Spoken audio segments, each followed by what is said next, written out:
A escravidão levou consigo ofícios e aparelhos, como terá sucedido a outras instituições sociais. Não cita alguns aparelhos, senão por se ligarem a certo ofício. Um deles era o ferro ao pescoço, outro, o ferro ao pé. Havia também a máscara de folha de Flandres. A máscara fazia perder o vício da embriaguez aos escravos, por lhes tapar a boca. Tinha só 3 buracos, 2 para ver, um para respirar, e era fechada atrás da cabeça por um cadeado. Com o vício de beber, perdiam a tentação de furtar, porque geralmente era dos vinténs do senhor que eles tiravam com que matar a sede, e aí ficavam 2 pecados extintos, e a sobriedade e a honestidade certas. Era grotesca tal máscara, mas a ordem social e humana nem sempre se alcança sem o grotesco, e alguma vez o cruel. Os funileiros as tinham penduradas à venda, na porta das lojas. Mas não cuidemos de máscaras. Olá, eu sou o professor Tales e hoje eu vou fazer um breve comentário sobre um conto do Machado de Assis chamado Pai contra Mãe, que foi publicado em 1906 e trata da temática da escravidão. Esse conto foi publicado, então, 18 anos após a promulgação da lei que colocou um fim oficial, um fim legal, à escravidão no Brasil, a Lei Áurea de 1888. Porém, a gente sabe que não tinha como acabar com todo aquele aparato com uma força assim de simplesmente um pedaço de papel e uma assinatura, porque a escravidão era uma atividade física, então ela tinha uma estrutura física na sociedade. E não ia ser por força de lei que ia extinguir ali quase 4 séculos de escravidão, que havia começado quando o primeiro navio negreiro aportou aqui no Brasil em 1525 e perdurou oficialmente, institucionalmente, até 1888. Porém, muitos aspectos que permitiam a escravidão ainda perduram até os dias atuais. Primeiro aspecto que chama a atenção no texto é que ele começa com um tom ensaístico, ele não começa com os elementos que a gente julga pertencer propriamente ao gênero conto, né? Que seria uma personagem que tem uma ação em um tempo e um espaço e uma ação única, bem contundente e rápida. Ele começa com uma reflexão, uma análise sobre aquilo que ele chama de instrumentos, né, ligados a determinados ofícios. Mas a gente percebe que esses instrumentos são praticamente instrumentos de tortura. Então, tem uma escolha vocabular ali que escolhe assim de uma maneira com eufemismo as palavras, né? Mas isso mostra o posicionamento desse narrador perante aquela situação, né? Que ele vê como um ofício mesmo, como qualquer outro. É uma maneira de produzir a vida. Então são instrumentos ligados a certos ofícios, não são instrumentos de tortura, de prisão, nada disso. Então ele começa a citar, a elencar o ferro ao pescoço, o ferro ao pé, a máscara de folha de Flandres, e ele banaliza essa máscara de folha de Flandres, né, falando os funileiros as tinham penduradas à venda nas portas das vendas, né? Ou seja, ele banaliza o que há de horrendo naquela máscara, né, que tampava toda a cara do ser humano escravizado para ele não poder ingerir principalmente bebidas alcoólicas, o que poderia diminuir o seu rendimento no trabalho escravo, no trabalho forçado, ou então fazer com que ele se sentisse tentado a roubar os vinténs do seu dono para comprar bebida alcoólica. E daí muito se falou sobre um certo cinismo que beirava a psicopatia, né, desse narrador tão desprovido de sentimentos. E essa análise, ela não é muito, não é a melhor análise, assim, porque isso coloca como se fosse algo individual desse narrador. E na verdade, se a gente pensar que esse narrador é somente uma condensação da mentalidade média do homem que conviveu ali com a escravidão, a gente percebe que é uma análise muito mais acurada da situação, porque se esse narrador é um tanto cínico, isso significa que todo mundo naquela sociedade pensava da mesma maneira. Então ele não é nenhum alienígena àquela sociedade. Se o narrador é assim, todo mundo que viveu naquele tempo, quase todo mundo tinha esse mesmo pensamento em relação à escravidão. Então a gente acaba fazendo uma leitura contrária à leitura do narrador, né? O narrador ele vai para um lado e o leitor, eticamente, ele vai compreendendo o texto para o lado contrário. E nesse ponto, o narrador do Machado de Assis realmente ele coloca problemas para a gente, né? Porque a gente não pode se deixar levar inocentemente por esse narrador. E o narrador continua com toda essa falta de empatia, de sentimento, né? Ele fala, o ferro ao pescoço era mais um sinal do que um castigo, né? E o escravo sempre tinha um padrinho, e o próprio dono não era mau, né? Porque também ele não queria castigar a sua propriedade para não danificá-la, porque o dinheiro também dói. Então, ele vai amenizando a situação, né? Sempre assim, um tom de eufemismo, que beira o cinismo, né? Quase uma psicopatia, mas a gente percebe que é a mentalidade da época que o Machado de Assis quis retratar ali. E ele continua falando, né, que nem todos os escravos gostavam de apanhar, e então, por vezes, eles acabavam fugindo daquela situação, o que criou o ofício de apanhar, pegar escravos fugidios. E tem um trecho aqui que eu separei, né, que trata desse aspecto dos escravos fugidios, que é muito importante para esse conto, que eu separei aqui e vou ler. Quem perdia um escravo por fuga, dava algum dinheiro a quem lhe o levasse. Punha anúncio nas folhas públicas com os sinais do fugido, o nome, a roupa, o defeito físico, se o tinha, o bairro por onde andava e a quantia de gratificação.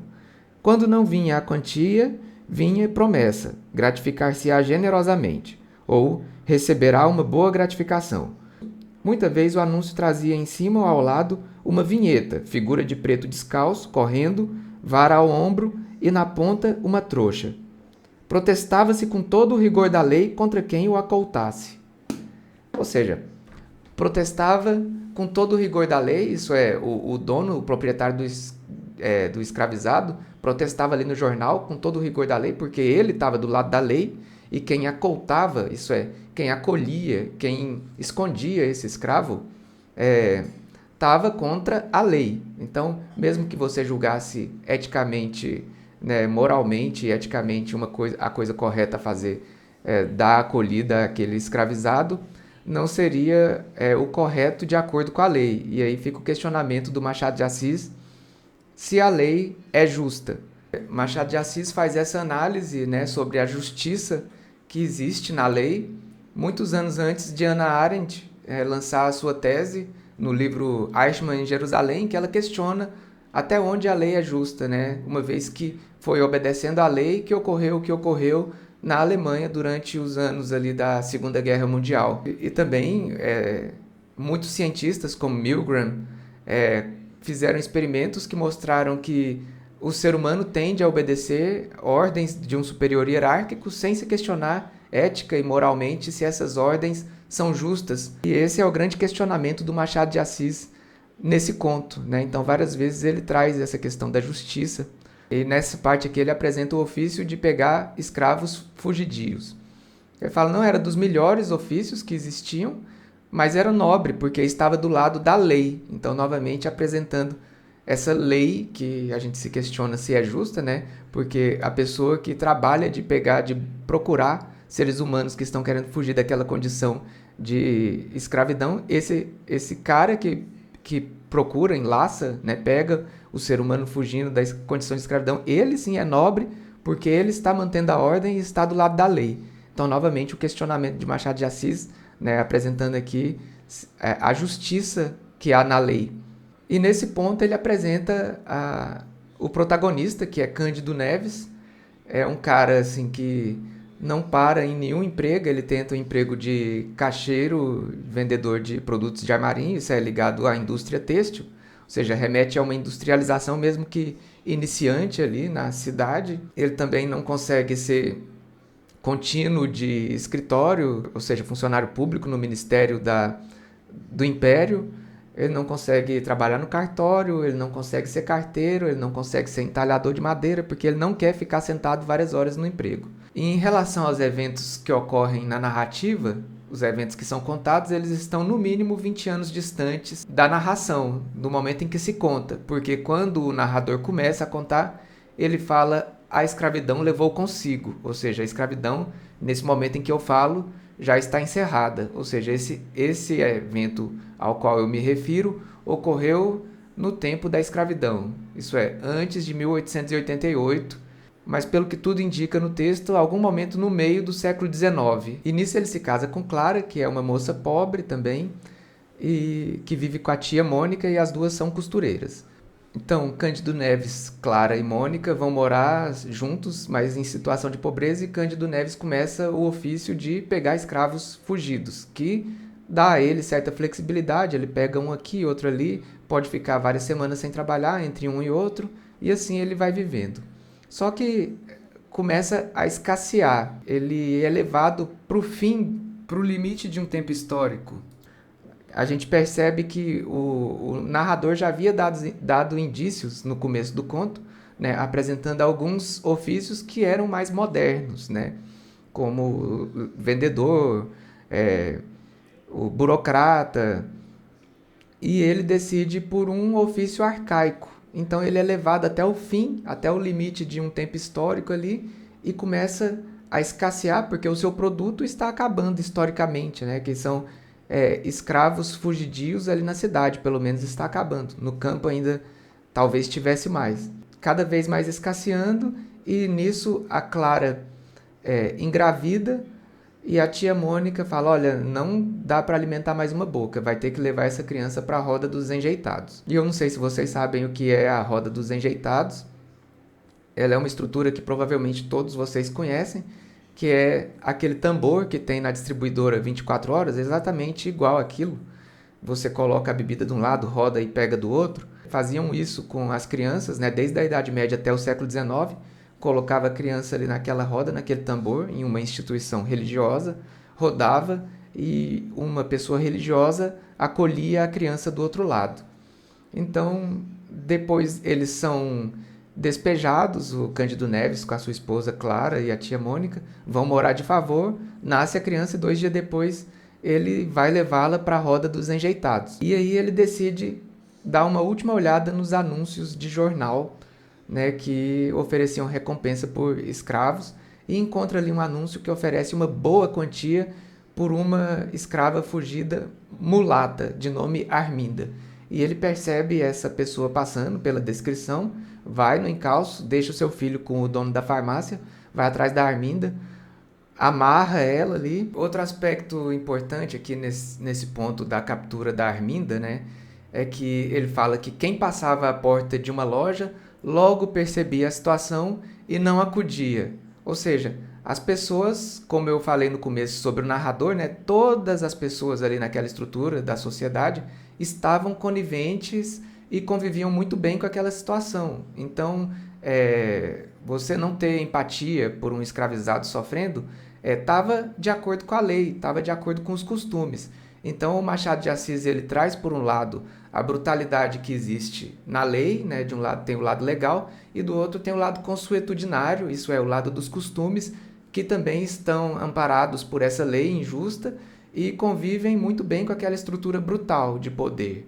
E ela implora, ela fala, eu te sirvo, pelo amor de Deus, não me leva para o meu dono, eu viro sua escrava. Aliás, ela fala assim, eu te imploro, né? Porque eu vou ser mãe, eu tô grávida. E ele não se compadece, leva a Arminda pro seu proprietário. E quando chega lá, que o cara tá entregando o dinheiro pro Cândido Neves, ela aborta ao ver o proprietário, que ela fica completamente apavorada. Cândido Neves pega o dinheiro todo feliz da vida, vai lá buscar seu filho, na maior alegria, na maior felicidade. Volta para casa com a criança no colo, a tia Mônica estranha aquilo lá. Ele explica toda a situação, ela o perdoa, porque afinal ele tá com o dinheiro. A tia Mônica ainda coloca a culpa na Arminda pelo que ocorreu pelo aborto, né? E o Cândido Neves faz um comentário final falando, nem todas as crianças vingam, né? E dá de ombros ali. Isso é aquele velho antes ela do que eu, uma coisa bem brasileira, né? E esse conto, então, né, que se chama Pai contra Mãe, podia se chamar também Pobre contra Miserável. São pessoas que estão, assim, destituídas de qualquer contato com o poder público, que estão lutando umas contra as outras. Mas o Cândido Neves, a Clara, né, esses nomes têm tem uma carga simbólica, porque Cândido está relacionado a branco, Neves relacionado a branco, Clara a branquitude. Então, essas personagens são pobres, mas são brancas, né? E ali naquela sociedade baseada numa estrutura racial, isso já era uma vantagem, porque ali ninguém era tão miserável que não pudesse ainda tirar uma vantagem, extrair alguma vantagem sobre os realmente miseráveis, os escravizados, né? Então todo mundo sugava os escravizados em todos os aspectos e tirava vantagem sobre eles. E o Cândido Neves usa essa estrutura racial a seu favor. E é o que está ali nesse conto, né? Então, se ele é pobre, ele ainda tem a vantagem de conseguir aproveitar essas injustiças a seu favor. Outra coisa que a gente pode perceber também é que aqueles que desfrutam mesmo realmente dessa situação, os ricos proprietários de escravos, não aparecem nesse conto, né? Estão fora. Aqui no Brasil, né? Quem sofre mesmo a situação são os pobres que ficam contra pobres, as pessoas que são beneficiadas pela situação de miséria, né? Seja por não pagar os seus impostos, seja por roubar dinheiro público, não investir em educação, elas estão fora dessa narrativa de violência e miséria. E os donos do poder estão fora depois de ter criado toda a condição, né, todo o barril de pólvora ali pronto para explodir. É isso que o Machado de Assis traz, é um aspecto muito próprio, né, que compõe o Brasil e ele permanece até os dias de hoje. Então por isso que eu decidi trazer esse conto, porque é um conto que tem um texto atual, tem questões muito atuais, né, para o nosso Brasil. Eu espero que vocês tenham gostado e espero encontrar vocês no próximo vídeo. Até lá!